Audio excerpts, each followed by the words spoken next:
জাকাত কোন কোন বিষয়ের উপরে বস্তুর উপরে ফরজ এবং কোন কোন বস্তুর জাকাত দেওয়ার প্রয়োজন নেই। জাকাত একটি ফরজ ইবাদত, সালাতের মতো হজ এর মতো একটি মৌলিক ইবাদত হচ্ছে জাকাত দেয়া। অবশ্য এটি শুধুমাত্র সম্পদশালী মানুষের উপরই আল্লাহ সুবহানাহু ওয়া তাআলা ফরজ করেছেন। দরিদ্র জনগোষ্ঠীর জন্য আল্লাহ সুবহানাহু ওয়া তাআলা এই ইবাদত ফরজ করেননি। আমাদের দেশে মানুষ বিগত বছরগুলোর চেয়ে বর্তমানে জাকাত দেওয়ার বিষয়ে অনেকটা সচেতন হয়েছে আলহামদুলিল্লাহ, কিন্তু অনেকেই নানাভাবে তালগোল পাকিয়ে ফেলেন। কেউ মনে করেন যে ট্যাক্সের টাকা দিলে জাকাতের টাকা আদায় হয়ে যায়, নতুন করে জাকাতের টাকা দেওয়া লাগে না। আবার যে সমস্ত বিষয়ে জাকাত দেওয়া প্রয়োজন এগুলোরও গুরুত্ব দেন না, জাকাতের সঠিক হিসাব করেন না। এর মাধ্যমে কিন্তু জাকাত পরিপূর্ণভাবে আদায় হয় না। জাকাত যে সমস্ত সম্পদের উপর ফরজ হয়, এক নম্বর হলো সোনা রূপা। এটি অলংকার হিসাবে থাকুক বা ব্যবসায়িক পণ্য হিসেবে থাকুক, যেভাবেই থাকুক, সোনা এবং রূপার উপরে জাকাত ফরজ, জাকাত দিতে হবে। আর এটার নিসাব বা পরিমাণ বর্ণনা করা আছে।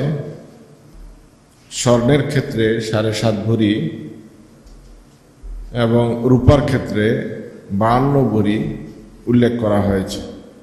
নবী আকরাম সাল্লাল্লাহু আলাইহি সাল্লাম এই পরিমাণ সোনা রূপার সীমানা নির্ধারণ করে দিয়েছেন। এই পরিমাণ সমমূল্যের মূল্যমান ধরে জাকাত আদায় করতে হবে। 2 নম্বর, নগদ টাকা পয়সা যদি থাকে, নগদ টাকা পয়সা ব্যাংকে গচ্ছিত টাকা, এটা হতে পারে কোনো ডিপোজিট অথবা অন্য যেভাবে আপনি সেভিংসে রাখেন, সেটার উপরও জাকাত দিতে হবে। 3 নম্বর বিষয় হলো ব্যবসায়িক পণ্য। ব্যবসার উদ্দেশ্যে রাখা যে কোনো পণ্যের উপরেই জাকাত দিতে হবে। এমনকি প্লট, ফ্ল্যাট ব্যবসা যারা করেন, জমি ব্যবসা যারা করেন, ব্যবসার উদ্দেশ্যে যারা এগুলোকে সংরক্ষণ করেছেন, তাদেরকেও এগুলোর উপর জাকাত দিতে হবে। 4 নম্বর বিষয় হলো বিচরণশীল পশু, যেটি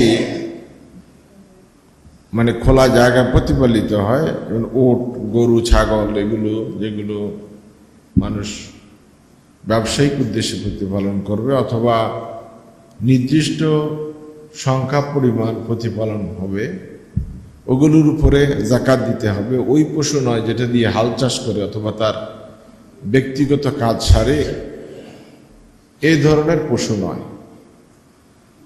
5 নম্বর হলো কৃষি ফসলের উপর একটা অসর আছে, এটাও জাকাতেরই অংশ।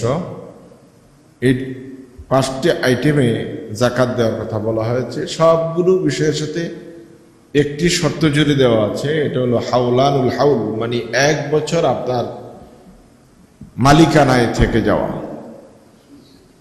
এটা হলো গুরুত্বপূর্ণ বিষয়। 1 বছরের মালিকানায় থাকা এটি জরুরি। তাহলে এই 5টি পণ্যের উপরে বা 5টি বিষয়ে আমাদেরকে জাকাত দেওয়ার ক্ষেত্রে আমাদেরকে অবশ্যই সতর্ক থাকতে হবে। আবার কিছু জিনিস আছে যেগুলোতে জাকাত দেওয়ার প্রয়োজন নেই, সেগুলো জাকাতের নিসাবের বাইরে থাকবে। যেমন বসবাস এবং ব্যবহারের প্রয়োজনীয় বস্তু। বাড়িতে যদি কারো ব্যবহারের গাড়ি থাকে, ফ্রিজ থাকে, ফ্যান থাকে, আলমিরা, হাঁড়ি পাতিল যা আছে, যেগুলো আপনি ব্যবহারের জন্য রেখেছেন বা ব্যবহার করেন, এগুলো যত দামি জিনিসই হোক, এগুলোর উপর জাকাত আসবে না যদি এগুলি অতিরিক্ত না হয়। কারো গাড়ি দরকার একটা, সে 5-6টা রাখছে, তো ওইটার উপর তো তাকে জাকাত দিতেই হবে। ব্যক্তিগত অলংকার, এটার উপর কোনো বিষয়ের জাকাতের বিষয়ে যে অলংকারগুলি আপনার মুক্তার তৈরি হয়, স্বর্ণ বা রূপ নয়, ওরকম কোনো অলংকার যদি এগুলি 7.5 তোলা স্বর্ণ বা রূপ বা 52 তোলার বেশি হয়, তাহলে এটাতে জাকাত লাগবে, কম হলে লাগবে না। পেশাগত কোনো সরঞ্জাম, যেমন আপনি ডাক্তার আছেন, আপনার কতগুলো ইনস্ট্রুমেন্ট লাগে, একটু দামি মেশিন হোক, অসুবিধে নেই, একটু ব্যবসার কাজে ব্যবহার করা হয় কিছু সরঞ্জাম, এক একটা লাইনে এক এক রকমের যন্ত্রপাতি কিনতে হয়, এগুলোর উপর কোনো জাকাত নেই। যেই ব্যবসায়ী যে সমস্ত অলংকার খুব দামি কিন্তু স্বর্ণরূপের নয়, এগুলো ব্যবহারে থাকলেও এগুলোর জন্য কোনো জাকাত নেই। যেমন কোনো মণিমুক্তার বা কোনো দামি পাথর বা মণিমুক্তা, এগুলি দিয়ে বানানো কোনো অলংকার, এগুলির জন্য কোনো জাকাত নেই। কিন্তু এগুলি যদি ব্যবসায়ের জন্য সংরক্ষণ করেন তাহলে অবশ্যই এটার উপর জাকাত দিতে হবে। ঋণগ্রস্ত যে সম্পদ, এটার উপরও কোনো জাকাত নেই। প্রয়োজনীয় যে পশু, যেগুলি আপনি আপনার চাষাবাদের জন্য, মাল টানার জন্য, পানি আনার জন্য, বোঝা বহনের জন্য রেখেছেন, এগুলোর জন্য কোনো জাকাত নেই।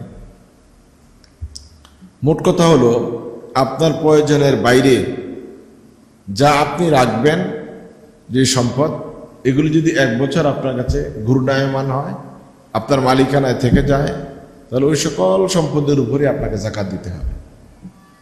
জাকাত তাদের ক্ষেত্রে আমরা খেয়াল রাখবো যাতে করে আনফাউলিন নাস, মানুষের জন্য কোনটা উপকারী। যেমন এখন 7.5 ভরি স্বর্ণ আর 52 তোলা রৌপ্যের ব্যবধান কিন্তু অনেক বেশি, আকাশ পাতাল ব্যবধান হয়ে গেছে।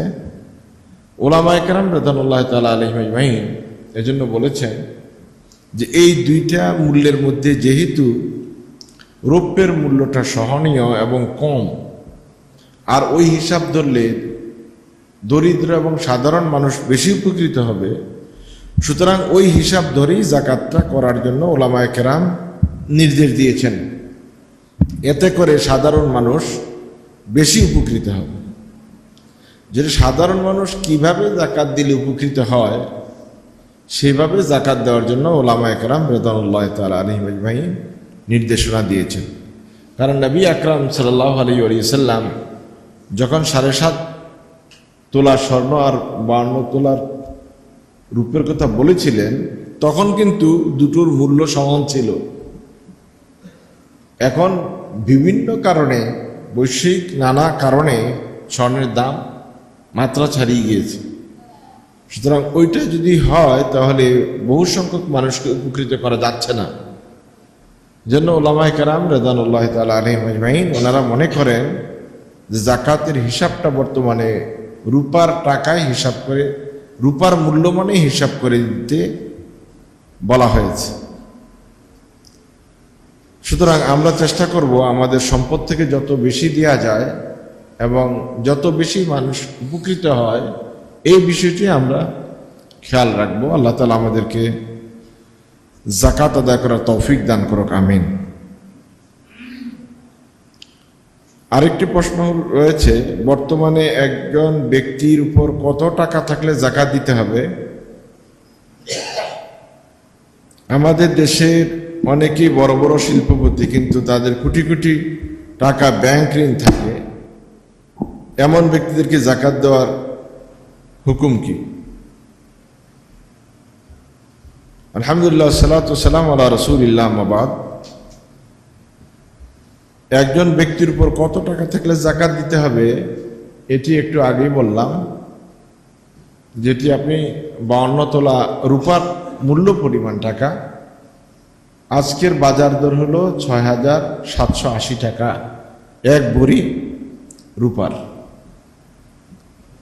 আপনি আজকের হিসাবও নিতে পারেন, যখন দিবেন তখনই হিসাবটা নেবেন, নিয়ে ওইটাকে 52 দিয়ে পূরণ দিলেই মূল টাকাটা বেরিয়ে যাবে। আর আজকের বাজার দর যদি 6,780 টাকা হয় তাহলে প্রায় 3.5 লাখের কাছাকাছি। হ্যাঁ, এই প্রায় 3,52,000 আমি সকালে হিসাব করেছিলাম, 3.5 লাখের কিছু বেশি আছে। তো ওই পরিমাণ টাকা যদি 1 বছর বা সম্পদ 1 বছর যদি আপনার কাছে থেকে যায় তাহলে অবশ্যই আপনাকে যাকাত দিতে হবে। আর ওগুলি হিসাব করে, সবগুলো হিসাব করে, সব ধরনের সম্পদ এক জায়গায় হিসাব করে যাকাত নির্ধারণের জন্য ওলামায়ে কেরাম পরামর্শ দিয়েছেন। ব্যাংকের ডিপোজিট, আপনার স্বর্ণ থেকে যাওয়া নানান উৎস থেকে আয়ের টাকাগুলো এক জায়গায় হিসাব করে যাকাত দেওয়ার জন্য ওলামায়ে কেরাম উৎসাহিত করেছেন। সুতরাং কত টাকা যাকাত দিতে হবে এটা কিন্তু আপনি নিজেরটা নিজেই হিসাব করবেন। আপনার সম্পদের বিবরণটা কেউ জানে না, কোথায় ডিপোজিট, কোথায় ব্যাংকে টাকা রেখেছেন, কোথায় স্বর্ণালঙ্কার কি আছে, এগুলো কিন্তু আপনি জানেন। আর এটা আপনি ইবাদত হিসেবে দিচ্ছেন, ট্যাক্স হিসাবে না। অনেক ভাইরা প্রশ্ন করেন, ট্যাক্স তো দিচ্ছি আবার যাকাত কি? একবার না টাকা দিলাম আবার টাকা কি? ট্যাক্স আর যাকাত এক বিষয় না।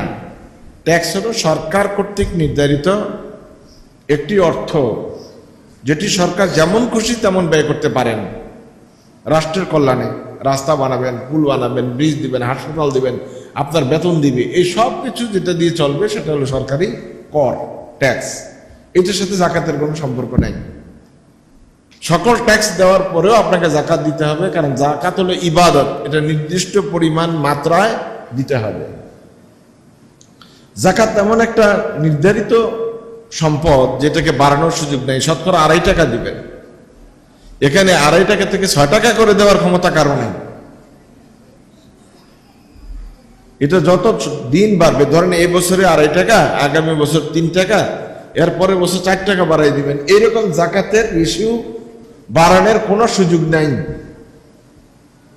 কিন্তু ট্যাক্সে একটা সুবিধা আছে। ট্যাক্স হলো আপনি ইচ্ছা করলে যা খুশি তা বাড়াইতে পারেন। যে কোনো কোনো জায়গায় ট্যাক্স, আমাদের দেশেও কোনো কোনো ক্ষেত্রে ট্যাক্স কিন্তু 45%, আপনারা জানেন কিনা জানি না, 45% ট্যাক্স আছে। 10% থেকে শুরু করে 45% পর্যন্ত ট্যাক্স আছে, ভ্যাট আছে, সরকার বাড়াইতে হবে। এবং আপনারা জানেন কিনা কোনো কোনো পণ্যের উপরে 200 গুণ পর্যন্ত ট্যাক্স লাগানো আছে।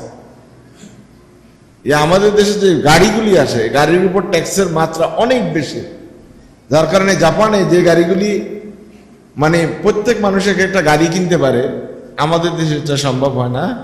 এই কারণে যে আনতে যে সরকার ট্যাক্স যা ধার্য করেছে, 10 লাখ টাকার গাড়ি এখানে কিনলে 80 লাখ টাকা দিয়ে কিনতে হয়। তাহলে ট্যাক্স আর যাকাত কিন্তু এক না। সুতরাং এটা মনে করবেন না যে যাকাত না দিলে, আরে ট্যাক্স দিলে আমার আর যাকাত দেওয়া লাগবে না, এটা মনে করার কোনো সুযোগ নাই। যাকাত হলো রাষ্ট্রের পাওনা, আর যাকাত হলো আল্লাহর পাওনা, আর ট্যাক্স হলো রাষ্ট্রের পাওনা। আর আল্লাহ তাআলার হিসাব আজীবন, সারা জীবন, চিরস্থায়ীভাবে কিয়ামত পর্যন্ত একই হিসাব থাকবে। এই হিসাবের মধ্যে কোনো বাড়তি কমতি নাই। সুতরাং আমরা এটা চেষ্টা করব আমাদের সম্পদের যাকাত দিয়ে দিতে, ইবাদত হিসাবে যেহেতু দিব।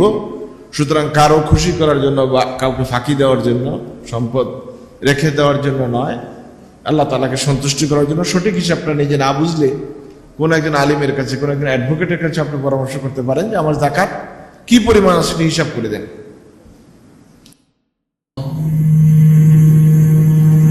يا نفس إن لم تظفري